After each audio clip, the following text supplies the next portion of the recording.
Which of the following are the characteristics of mind mapping. तो mind mapping की characteristics क्या है? Built around a central topic, कि कोई सेंट्रल टॉपिक होगा, उसके अराउंड हम चीज़ों को एसोसिएट करेंगे ताकि वो चीज़ें इजीली समझ आ जाएं। Use of long sentence in paragraph, नहीं, माइंड मैपिंग में हम लॉन्ग सेंटेंस और पैराग्राफ यूज़ नहीं करते हैं। The branches of a particular topic from A connected nodal structure, हाँ, कि किसी पर्टिकुलर टॉपिक की जो ब्रांच होंगी वो एक क्या करती हैं, नोडल स्ट्रक्चर क्रिएट करती हैं। जैसे ये कोई टॉपिक है, ऐसे मैंने इसकी ब्रांच निकाल दी, ये हमारा एक नोडल स्ट्रक्चर हो गया, ठीक है। Use of images and symbols to represent ideas, तो हम इमेज और सिम्बल्स का यूज़ करते हैं माइंड मैपिंग में। तो इसका राइट आंसर हो जाएगा, A, C and D only.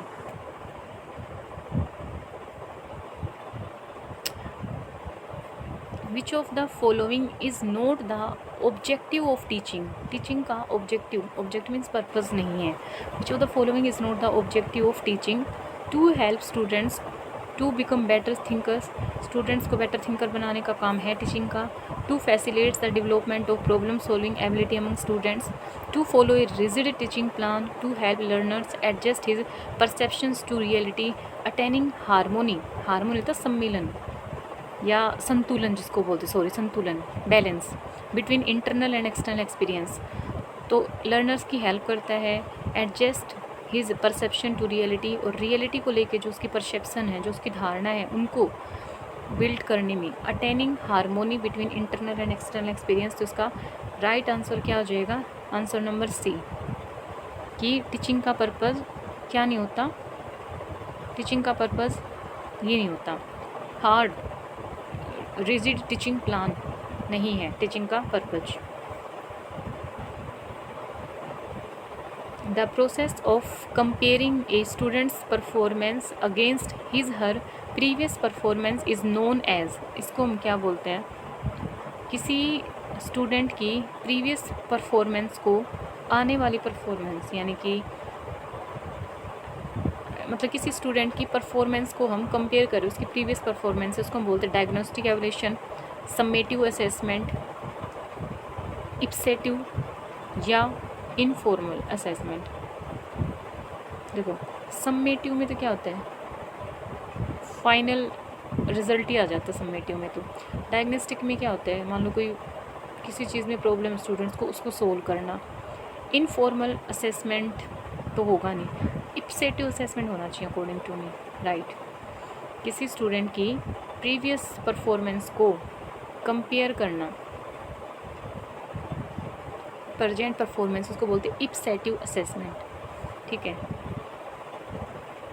ये देखिए very important, dyslexia is associated with, जो हमारा डिसलेक्सिया है वो एसोसिएट है किसके साथ? Mental disorder, behaviour disorder, reading disorder, writing disorder. जो डिसलेक्सिया है it is associated with reading disorder. Second,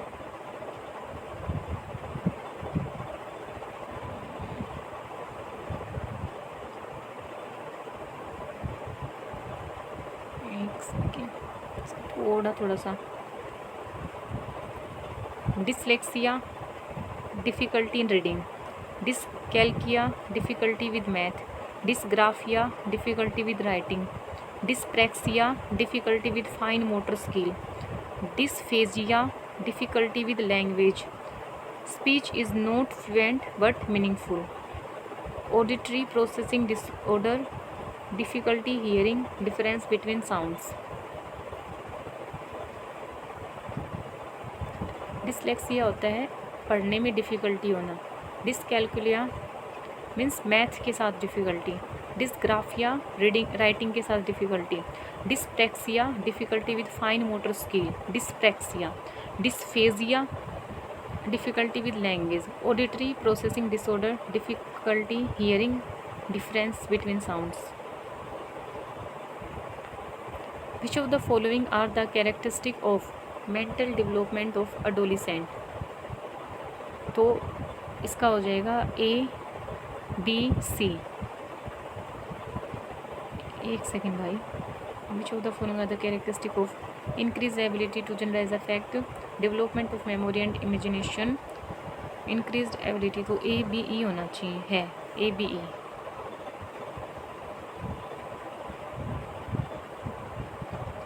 direct instruction is best known,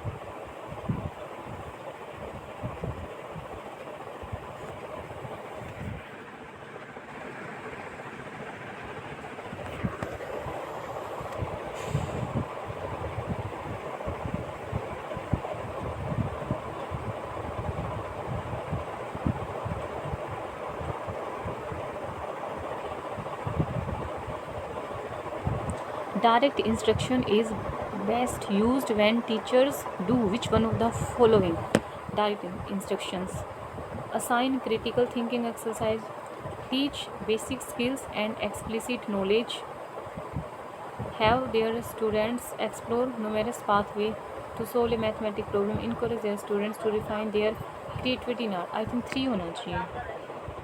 teach basic skills and explicit knowledge. एक second, direct instruction is best used in, okay, direct instruction is best used when, देखो direct instruction में क्या teacher direct instruction देगा, तो देखो critical thinking में तो हमें खुद से करना पड़ेगा, टीचर का कोई रोल नहीं है।